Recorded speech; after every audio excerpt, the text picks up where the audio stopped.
Welcome to the amazing Mindset Chatroom and a lovely interview I did with football legend Phil Thompson.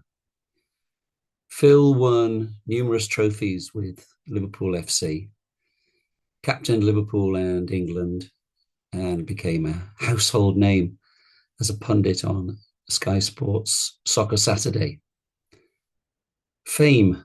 Today's episode is about coping with fame and how Phil coped and still copes with being recognized just about everywhere he goes. I began the chat by asking Phil if he'd ever dreamed of becoming a famous footballer.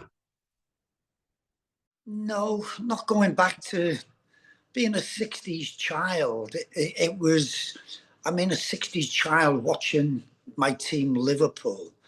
I was just full of wonderment for football. You know, the mid 60s, Liverpool, even Everton were the teams in the Football League. The music scene was at its height. Merseyside, we had the Mersey Beat, the Beatles, Sherry and the Pacemakers, anybody that you could go. There was wonderful musicians coming out of every crevice that you could think. And then we had the best, as you can imagine, we had the best comedians, and they would always be there for a laugh. So it was like Liverpool was the centre of the universe. But if you were to say to me, did I think that I would be famous? You'd always dreamt. Listen, like any child of sort of 10, 11, 12, you always dream of being, as I did, Roger Hunt, Ian St. John, Ron Yeats, Tommy Smith. You know, these were all, I could reel them all off. These were my heroes. These were the ones that it was my life to go and watch them every 2 weeks at Anfield, to worship them. And maybe it was sort of, I would go, oh, I was Roger Hunt on this day at school or on the backfield. I was Roger Hunt scoring a goal. And so maybe in that way, so is so many other children. So many other children have dreams, have their sort of, the mind is awash, and probably more now because of the financial rewards being a professional footballer can give. But back in the day, it was wanting to be just a footballer. But it wasn't one of those dreams where I thought to myself, yeah, that's what I'm going to be. I'm going to be a footballer. And it was, the end of the 60s, 1969, to join Liverpool Football Club as I did, as a humble apprentice, cleaning the baths, cleaning boots, doing those humble things. But it was a labour of love, taking care of my heroes. You know that, and they always say in life, Jed, you should never ever meet your hero. And Sir Roger Hunt was my hero. We just nicknamed him Sir Roger after the World Cup in 1966. He was everything to me. So you can imagine me as being able to clean his boots, to take care of him, to put his kit out, to put his kit away. It was a labour of love. But they always say in life, you should never ever meet your hero. Why? It's because they mightn't be the person you thought they were going to be. Never ever let me down. He was humility personified. He was just a wonderful man. And to meet him and be there every day with him was just, if I'd have had my 2 years as an apprentice and left Liverpool, I'd have died a happy man. I'd have been absolutely delighted to be in and around, not just them, but Bill Shankly, who was everything. He meant everything to us Liverpool fans. It's just wonderful to hear Phil waxing lyrical about the 60s and growing up as a kid in Liverpool, polishing the boots of his hero, Roger Hunt, who was also my hero as a kid. So when Phil became a first team player and eventually captain of this iconic Liverpool side, I asked him, did he feel like he was famous or a celebrity? I think it does. I think you do sort of come to a point in your life, and it's way before I was captain. It's you get to a point. It's when you're playing regular for Liverpool. If you only play sort of 10 or 12 games, that doesn't make you a regular. You have to play a couple of seasons at Liverpool before you can be called, I'm a regular in this team. You know, we had a higher set of players, a committee, if you want, your Tommy Smiths, your Steve Highways, your Emlyn Hugheses, who were the leaders in there. I became one of them. But at that particular time, they went in, they spoke about contracts, they spoke about bonuses and things like that. So I was literally in their hands. But that becoming famous, I think you got the rewards. There was no social media then. There was no, but you had TV. Yeah, you still had Match of the Day. You still become famous, and people would recognise you. Going into Liverpool city centre, going to uh, pubs, going into restaurants, people would be pointing and staring. And it was at those times when people were recognising in all sorts of places around Merseyside that you thought, wow, I've become quite famous. To become captain is another thing because you are now an experienced player. You are now in that committee, one of the senior players. And if it was maybe it was one of the only times in my life that I believed I was captain material. I believed the captaincy would come my way one day. Because I did have that confidence in me that I had the captaincy material that sort of Bob Paisley would see in my qualities. How did this feeling of being recognised, being Liverpool captain, and becoming kind of famous affect Phil's social life? And was there any pressure attached to this No, fame? it was wonderful back then, because you did have a responsibility. You had a responsibility to your teammates, to the good of the club, to do things right. Yes, sometimes you got things wrong, but it was always in the back of your mind that that captaincy meant a lot to you, and you had to uphold some of the great captains that have been before. Ron Yeats, Tommy Smith, Emlyn Hughes, and now it was my turn. So there was responsibility there with that.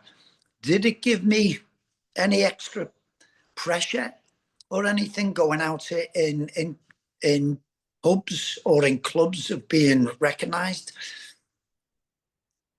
I must be honest, I liked it, and I still do like it. And I'm now 71 years of age. And if people say, oh, you must be fed up, it's nicer now as you get older. And yes, you're quite right, Jed. It was that it's the media side which has brought it all sort of more to the fore, where people, as Sky Television got bigger and stronger, and Soccer Saturday, what I was on, got bigger and more popular, people recognise you, even on holiday here in Tenerife, wherever you went. I could go to Dubai, I could go to America. People, English people in particular, and Scandinavians would recognise you. And that's lovely. And for the people who sort of dismiss it at times and go, oh, this is awful. No, no. It is a lovely way of life for people to still recognise you, to want a picture, to want an autograph. You know, it's wonderful. And that's with the mobile phones. You can just take a picture. You don't have to be carrying a camera, which we don't see much anymore. It's now you, that camera is, that phone is your life. And to have a quick snap of maybe one of your heroes makes me feel proud. So I still feel there's an obligation there to carry my football club in the right way. But I must admit, it's funny because the younger people who see me, I won 7 league titles, Jed. I won 3 European Cups, 2 UEFA Cups, 1 FA Cup, 2 League Cups, a Super Cup. These youngsters who see me now, they go, there's that fella off Soccer Saturday on Sky. And I think, all what I did in life as a footballer and all as they know me as that guy on Soccer Saturday. I really love the way Phil talks about the responsibility and loyalty and respect for his club as captain of Liverpool and what the position meant and still does. And the way that he embraced the fame as a player and still does to this day through his celebrity status through Sky TV.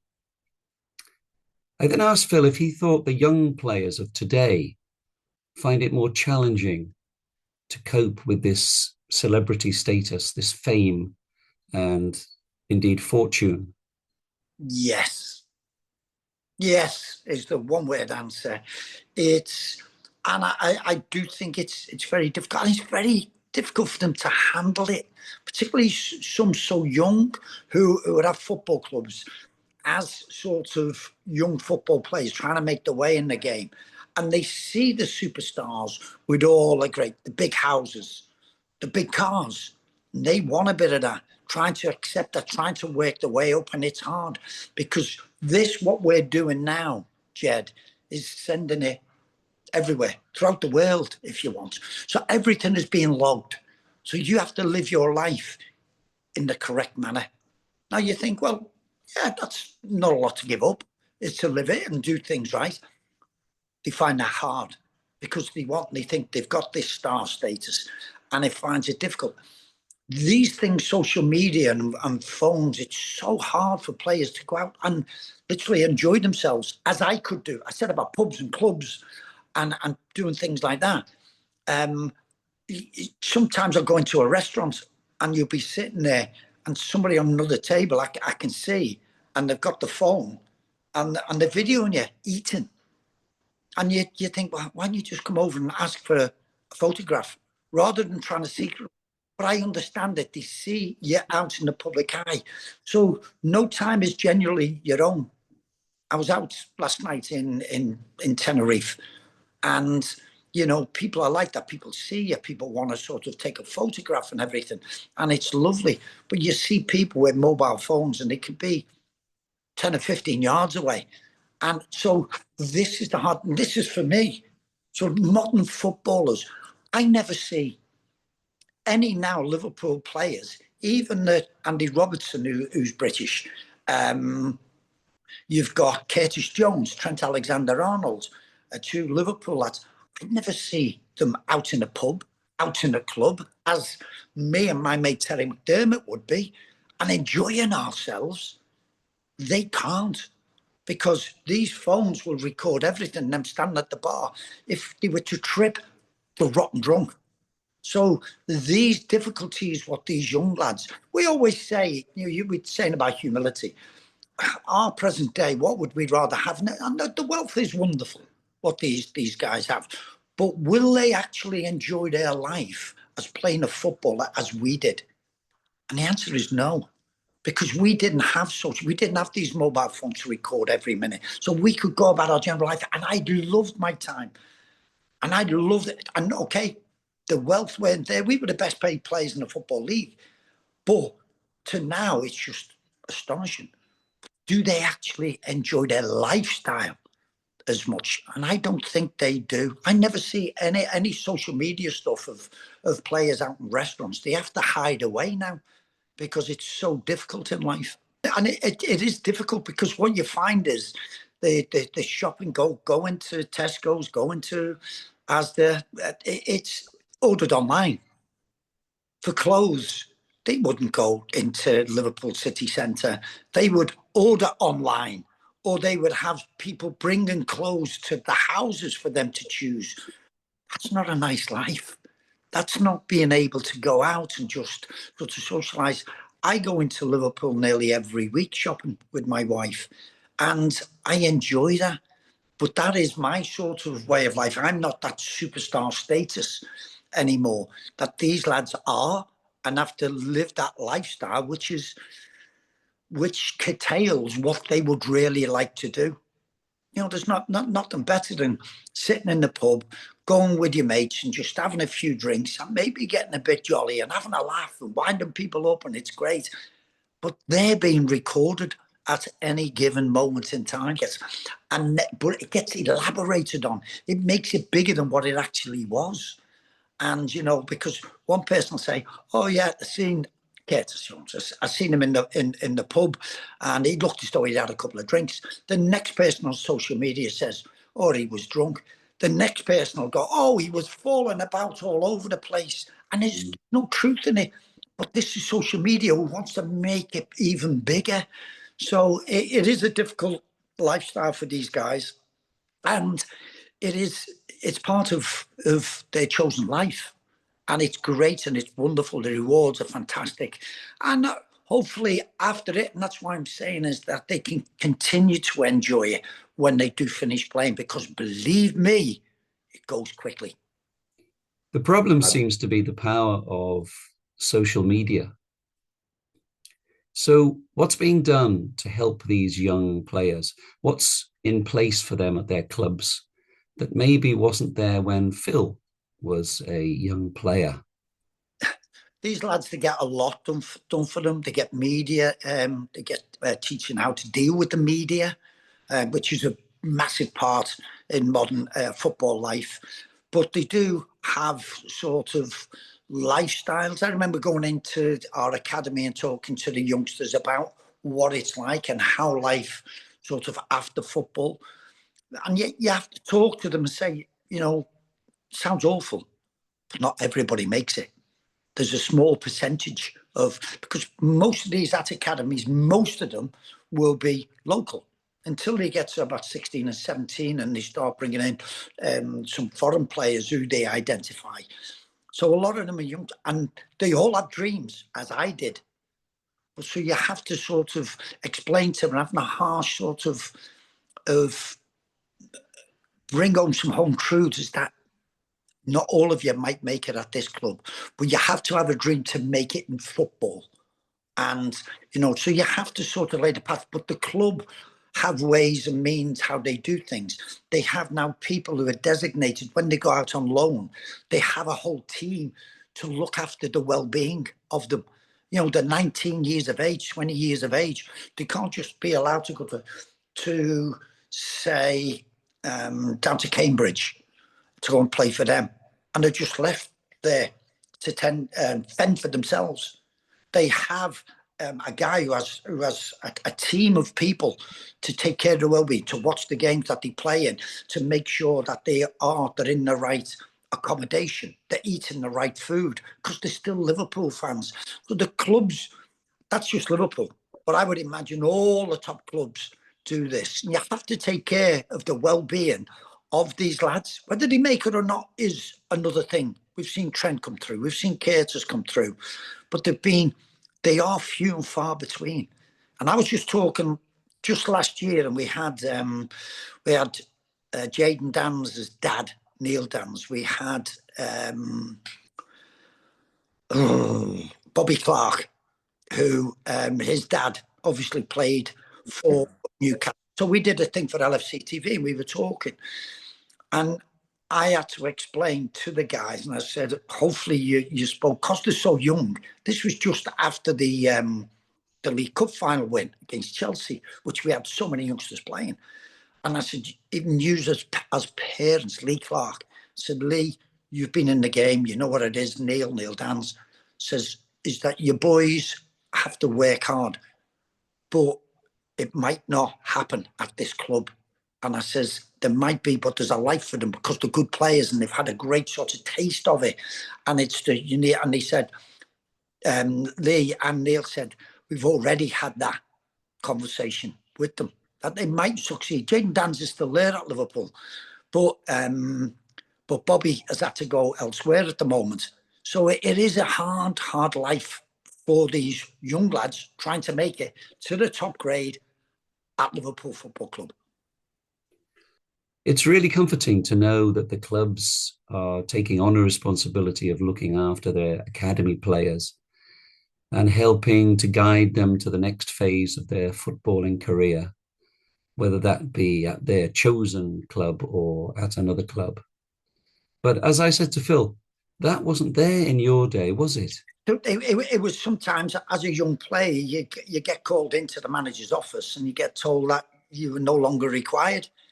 And it would be down to young lads to have to write or call scouts or something to get a to sort of to go to another club, to go for a trial. So it was done like that. Now they try, when they're getting released from clubs, the clubs have a responsibility to try and get them. And it might be, to go from Liverpool, say, it'll probably be, if you're not good enough for Liverpool, you maybe got the qualities of a championship club. Because if you've had that good sort of degree of learning from Liverpool, it will do a championship club a lot of good. So the club have that is also in place to get them another club after they leave Liverpool. And I think that's the way it should be, because there's care in the community that need to be for these young lads. But it wasn't like that in your day. No, it wasn't. That's what I'm saying. It was just you were called in and you were told by the club that you were no longer required. Certainly when you, as an apprentice, I remember seeing so many lads, and when I was reserve team manager, seeing so many lads crying outside the dressing room, because they'd just been told that they weren't required anymore. So at the end, they probably, the 17th birthday could have been like sort of in January or February, but they were kept till the end of the season. But then they were left to their own devices. Nobody was there. We didn't have anything in place for them to go and organise them to go to, say, Birmingham City after they'd finished at Liverpool. So it's far better for these young lads now. So, Phil, who was in charge of your welfare, your eating habits, your general lifestyle when you were coming through the ranks? And even when you'd made it to the first team and to captaincy? Listen, we didn't have anybody. It was just Bill Shankly when I was a kid. Fillet steak was the be all and end all of your life. It was to build you up. It was to make you better. It was to make sure that our football club, our pre-match meal was a fillet steak and as much toast as you could eat. And Shanks would be like that, go on, son, get it down. Do you want rare or do you want? So that was the essence of and it was only when I went to England and we'd have boiled chicken or boiled fish that we would have, and we would have a bar of chocolate on the side plate with 2 sodium tablets for the cramp if we were to get it. So those were the things which were wow, and they actually had proper physiotherapists. We didn't have any. We had Joe Fagan, Bob Paisley, Ronnie Moran administering treatment to us lads. So our well-being, but that is all we knew. So that is all we believed in. And if they said you were injured, you were injured. If they said you were fit, you were fit. It was a lot of mind over matter. And they were the best coaches in the world because they were of lifestyle coaches. They knew you went out on a frozen pitch. If you think you're going to fall over, you will fall over. So it was all mind over matter. Went down there and we were the best footballing team. If it was a muddy pitch, particularly boggy pitch, kick it from one end of the pitch to the other and we'll play in their final third. And people would always think, if there was snow on the pitch, don't try and play football between you, kick it. And it was lifestyle, honestly. And that thing about playing on ice, and it would be like, now, I thought we were Torval and Dean. We would just across these things because we had a clear mind. I'm not going to fall over. I'm not, because Ronnie Moran's told us we won't. And it was just talk about mind over. So we had really good people to help us. But over food, nah. It was fillet steaks and that was it. We had, when I was a kid, we had 3-course meals. But believe it or not, Jed, as we got a little bit older and I was more experienced player, we actually stopped feeding us after training because they couldn't afford to keep, the sort of 3-course meals a day. Afford just cheap. At 15, I was on £6 a week. At 16, I was on £7 a week. And then when I signed professional, I went to £17 a week in 1971. So it was different. The old characters and a lot of mindset stuff. So I asked Phil about the importance of that mindset and the mental side of the game. And it was a way of life which took, you had to have something special to become a Liverpool player. And what I mean is when you get into the first team, you have to be of that winning mentality. And Alex Ferguson embedded that into that Manchester United great team. And the winners, people say what they ever, Gary Neville's fantastic on the TV, but as a footballer, he wasn't the most gifted, but he was a winner. And you could rely upon him. And he would give you a sort of an 8 out of 10 every week. And so you know your qualities and what players bring to you. And that was it, being a Liverpool player. I can remember Graham Souness when he signed from Middlesbrough. And I said to him, I said, you're playing for keeps now. I said, this is 4 times out of 5, you've got to be 9 out of 10. You've got to be on your game. There's no sort of, and if you drop, you only drop to an 8. Quite soon realised of what it takes to be a Liverpool player at that time. And I'd learned it from Tommy Smith's, from Big Yeatsies, from Ian St. John. I'd learned this sort of determination, and players had that. It might have been different characters. Alan Hansen was nice and quiet and everything, but he was a winner. And you knew you had to be there, and you knew what you had to give time and time again to get over that winning line. And we did it so often. It was no fluke. As you've seen with City now, they're good players and they've got a good leader. And that's what we had. And it was the most wonderful time of my life. But they were our people who we went to. And they went soft because they did get letters. They did get phone calls. And now and again they go, can I have a little word in the boot room, Tomo? And I go in there and Joe Fagan would go, we've had some letters, some phone calls. You've been having too many nights out. You've been seen in the nightclubs and the pubs and things. Now, look, if you don't want me to go to the boss, just get your act together. Just calm it down. I know that you want to enjoy yourself and everything. He says, but just be careful. And it's just that little rap on the hand, yourself into check a little bit. And it was just those words. And that's what was great about the boot room.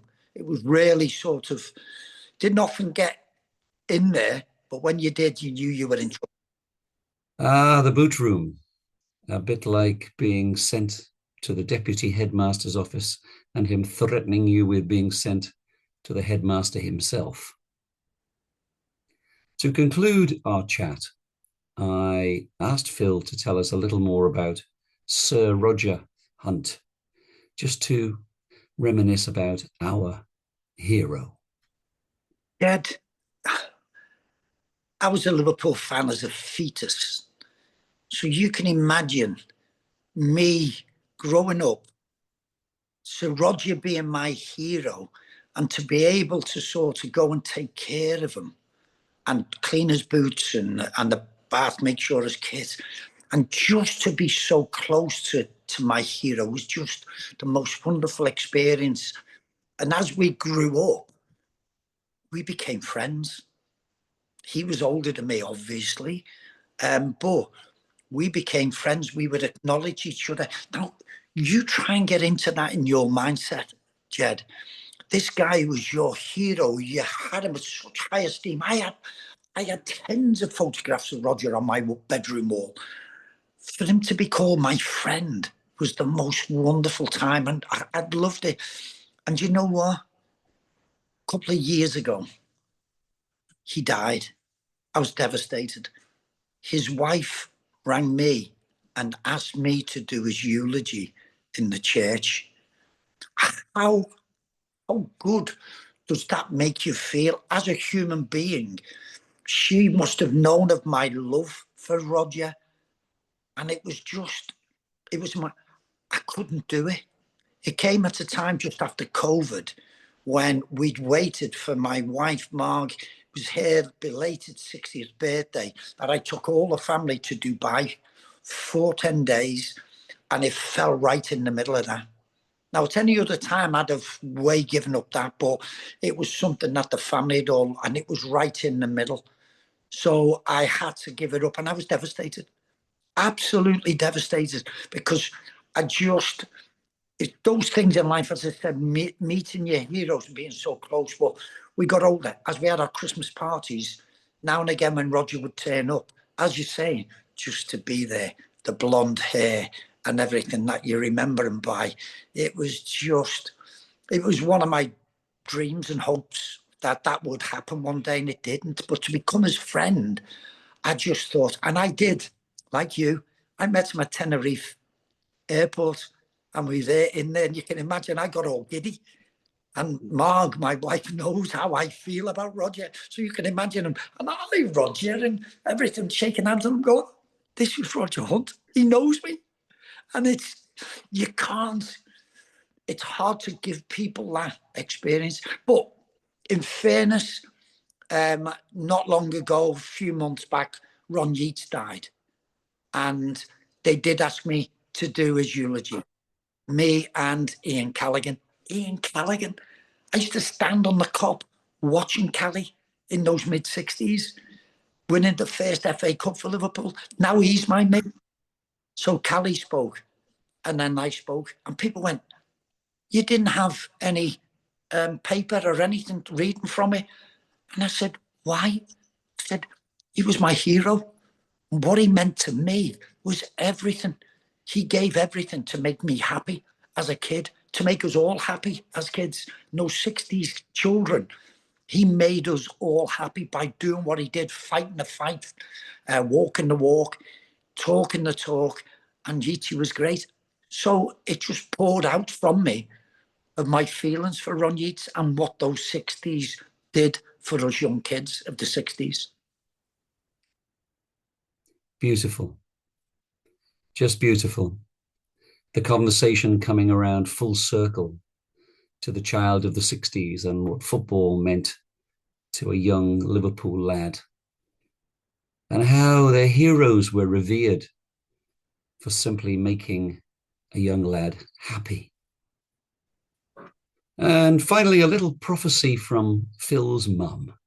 Listen, it has been, my mum always told me in life, it's just be nice to the people on the way up, because you'll meet the same people on the way down. And there's no truer word what I've sort of had in my life. And that's what I'm saying. I still love my life now, and I still love going into the Mirador La Torre and seeing you, being one of the Jedites.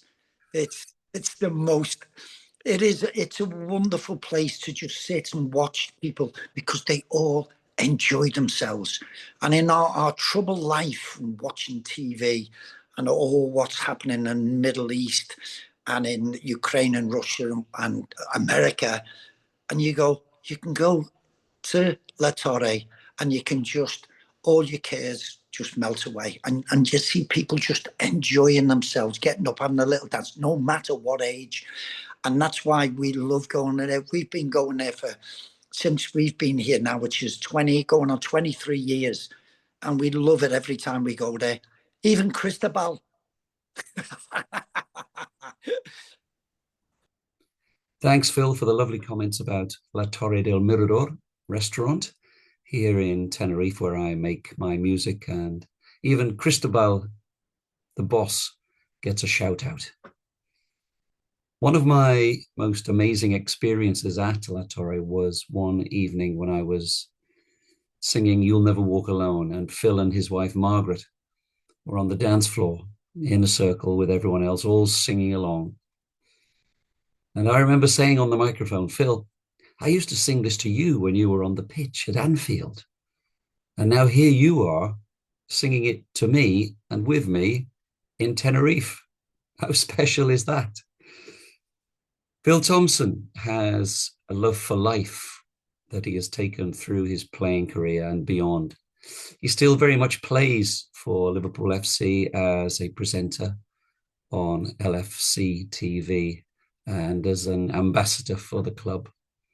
And one thing's for sure, Phil Thompson will never walk alone.